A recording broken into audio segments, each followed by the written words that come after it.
Talk to you guys about honest 4L65E transmission advice / maintenance on the vehicle. Just a quick recap on my prior video. The stock transmissions on the 4L65E, it's approximately about 125,000 miles. Anything after that's a big question mark. I have read extreme ranges going out to 300,000 miles. Installing a transmission cooler or an oil cooler, right there you can see how big the new one is a must. I mean, this is a huge upgrade.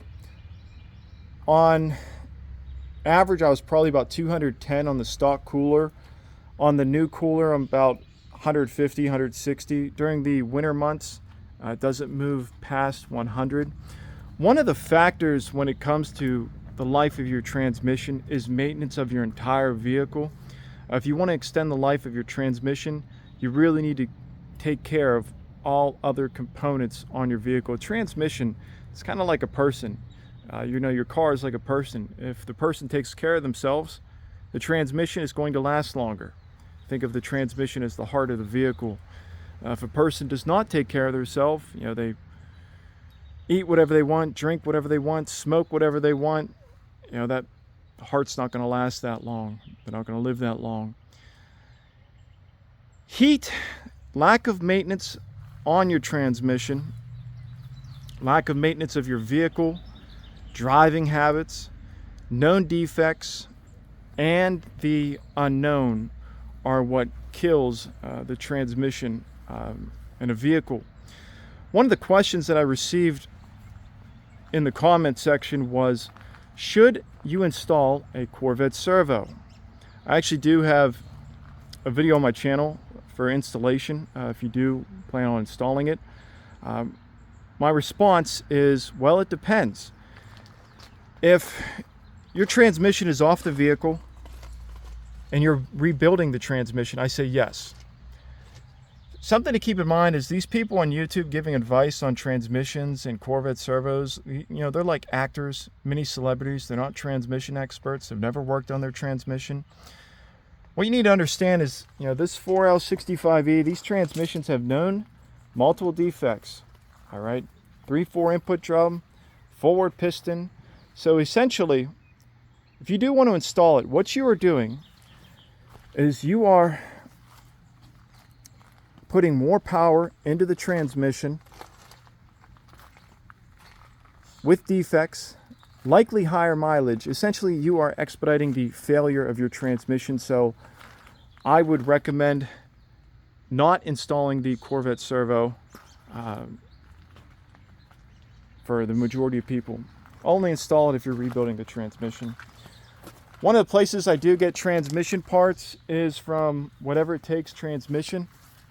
I think they're down in Kentucky or Tennessee. Regardless, they've always been really good, and the shipping has been extremely fast. This is a 2005 H2.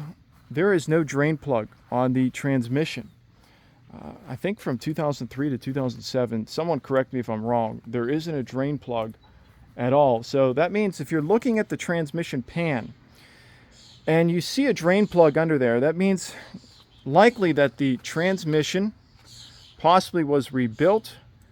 Someone was rebuilding somebody was rebuilding the transmission, or someone was changing the fluid. So something to keep in mind. One of the tips I've recommended in prior videos is checking the Carfax. All right, you may see a transmission shop listed on the Carfax. All right, give them a call, and you could find more details about the transmission. If you're buying a HUMMER H2, or maybe you have bought one, you didn't realize. Hey, maybe there's a transmission shop listed on the Carfax.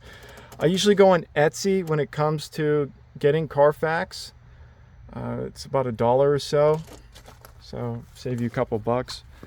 Transfer case, that needs service as well.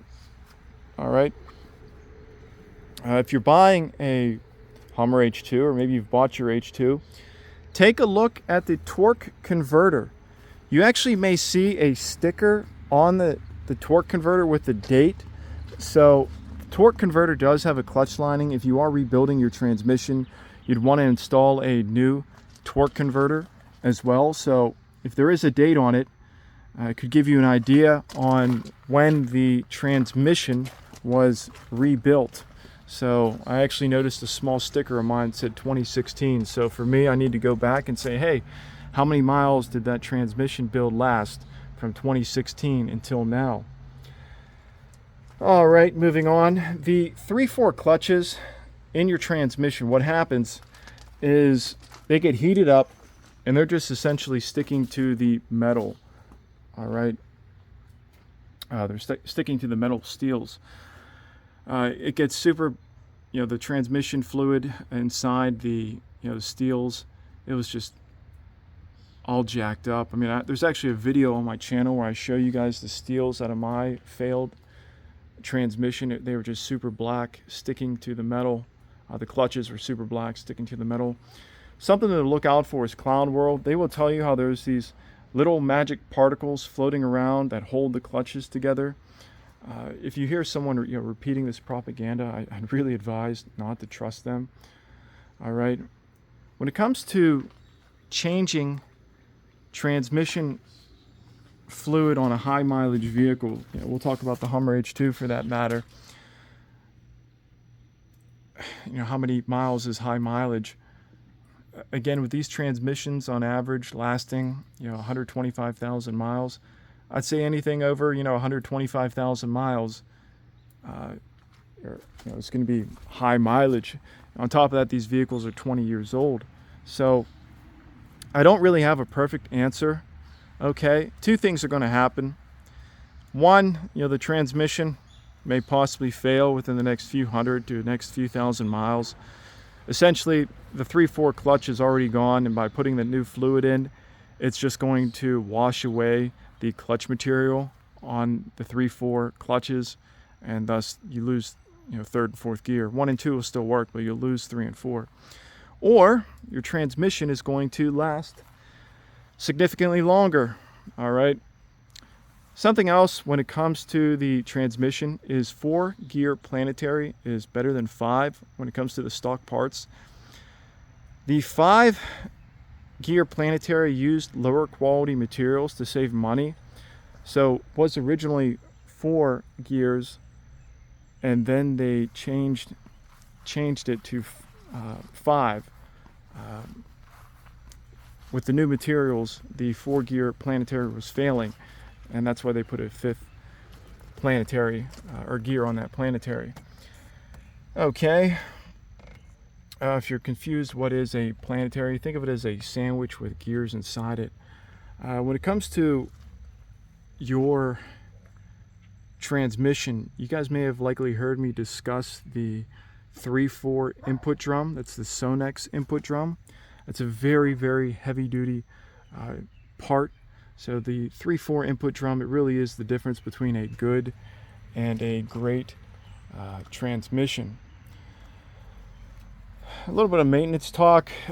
When you do get your H2, something I highly recommend is to install a new shift module. What happens is, and I've shown this shift module in my prior videos, or a prior video, is that the module gets all gummed up and it really affects the shifts. There's five almost like mini discs. Okay, one for reverse, one for first, second, third, fourth gear, and they end up with like gum and chewed up transmission fluid on top of it, and that affects your shifts. When it comes to replacing your filter, there's a socket as well. I've seen some guys on YouTube who say, don't worry about the socket, just change the filter. All right, you want to change that filter as well, because behind that filter, there's actually like small debris that gets back there, and you want to clean that out. I do recommend using Felpro gasket on your transmission pan. There's a lot of really bad transmission gaskets out there.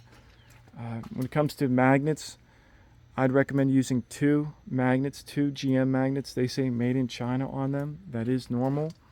So you'd put a magnet around the Dorman pan when installing your transmission. So if you are going to change the fluid on your transmission, you know, it's a real pain in the butt because there isn't a drain plug. You got to remove the transmission case protectant, the grill. You have to remove the exhaust. It can be a real pain in the butt, and that's no joke. Comes to fluids, probably every 10 to 15,000 miles, I would recommend draining whatever's in the pan and putting in new fluid. The OEM says every 50,000 miles. That's definitely way too long. If you don't put enough transmission fluid in, or you put too much, you overfill. So it'll cause erratic shifting, like the vehicle will blip and it won't shift. You don't want it. It's a real funny feeling. You don't want to experience that.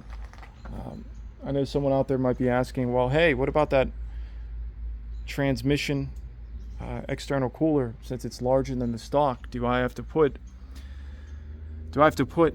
more fluid in? The answer is no. I think it calls for 13, or no, I think it's 11.2.